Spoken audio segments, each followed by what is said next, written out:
Delhi attack के बाद PDP हो या नेशनल कॉन्फ्रेंस हो, जिस तरह से उन्होंने टेररिज्म और टेररिस्टों को ग्लोरीफाई करना शुरू कर दिया है, वार्निंग के साथ इनको कहना चाहते हैं बंद कर दीजिए इसको। सबसे पहले देश की सिक्योरिटी, देश की एकता और देश की अखंडता, उसके बाद सब कुछ आता है। अभी पिक नहीं किया होता है किसी को तो महबूबा जी सर्टिफिकेट देती है बेकसूर है। महबूबा जी आप फैसला करोगे कि ये बेकसूर है कि नहीं, ये आतंकवादी है। ये एजेंसियों पे छोड़ दो, पुलिस पे छोड़ दो, आर्मी पे छोड़ दो।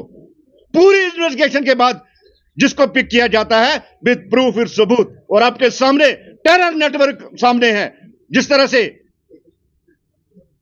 व्हाइट कॉलर, व्हाइट गाउन जो टेररिज्म आपके सामने है, कोई उन पे शक नहीं करता था।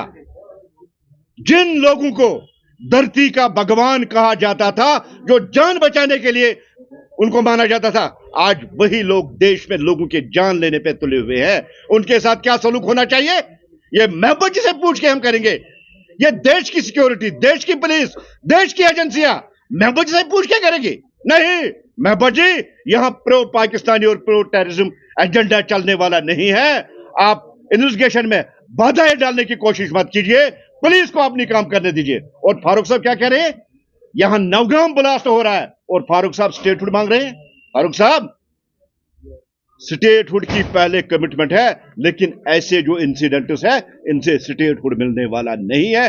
जब तक दहशतगर्दी और दहशतगर्द खत्म नहीं होंगे तब तक स्टेटहुड नहीं मिलेगा। आप सेंट्रल गवर्नमेंट के हाथ मजबूत कीजिए, एलजी के हाथ मजबूत कीजिए इस दहशतगर्दी को यहां रूट आउट करने के लिए, तभी स्टेटहुड पॉसिबल है। आप सवाल उठाते हैं कि डॉक्टर क्यों टेररिस्ट बने, इनके साथ गलत हो। क्या गलत हुआ? हमारे टैक्स से, देश के लोगों के टैक्स से ये डॉक्टर बने हैं, देश के कॉलेजों में इन्होंने पढ़ा है और ये देश के खिलाफ जंग करेंगे। किसी भी सूरत में इस चीज को बर्दाश्त नहीं किया जाएगा।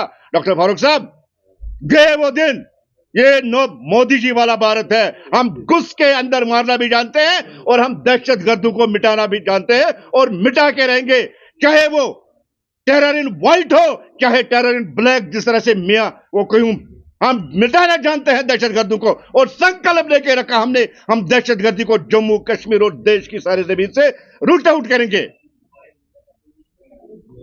फारूक साहब, आपको पता नहीं है ये एजुकेटेड यूथ, ये डॉक्टर्स किस तरह से दहशतगर्द बने हैं। ये सिर्फ रेडिकलाइजेशन है और कोई नहीं है। मैं देश के अपने बच्चों से, जम्मू कश्मीर के बच्चों से मैं कहना चाहता हूं कि कोई जन्नत और कोई हूर मिलने वाली नहीं है।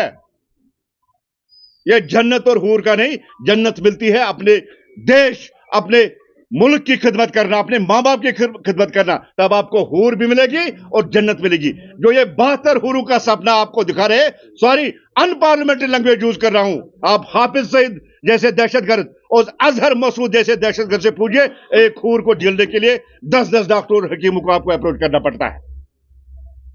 और आप हमें जन्नत और हूर के बहकावे में यहां के बच्चों को लाएंगे। मैं जम्मू कश्मीर के लोगों से, खासकर जिनके बच्चे हैं, मैं उनसे भी गुजारिश करना चाहता हूं, अपने बच्चों को इससे दूर रखिए। ये जन्नत और हूर ऐसे नहीं मिलते हैं, शादी करके ही हूर मिलती है। जन्नत नमाज और जन्नत हुब्बुल वतनी और देश की खिदमत करते मिलती है। ऐसे कोई 72 हूर ने मिलने वाली नहीं है। जो वहां गए हैं उनका पता नहीं क्या हालत है। और इस्लाम में जिस तरह से खुदकशी हराम है, क्या उसको 72 हूरें मिलेगी? उमर जैसे जहन्नमी इंसान को 72 हूरें मिलेगी जिसने 13 लोगों की जान ली है। इस्लाम में कत्ल करना मना है, इसलिए हूरों और जन्नत के वे बहकावे में न आए। सबसे पहले देश है, उसके बाद देश का सब कुछ है। मैं फिर एक बार महबूबा जी और उमर अब्दुल्ला साहब और फारूक साहब से कहना चाहता हूं कि आप अपने आप को संभालिए, अपनी पार्टी को संभालिए, देश की सिक्योरिटी एजेंसी को अपनी काम करने दीजिए। आप जो इन्वेस्टिगेशन हो रही है उसमें बाधा डालने की कोशिश कीजिए, लेकिन हमने जो तैयार कर लिया, इस बार ये आखिरी बार होगा। दहशतगर्दी को मिटा कर ही रहेंगे। एक एक जो आतंकवादी है जहन्नम तक उसको पहुंचाएंगे।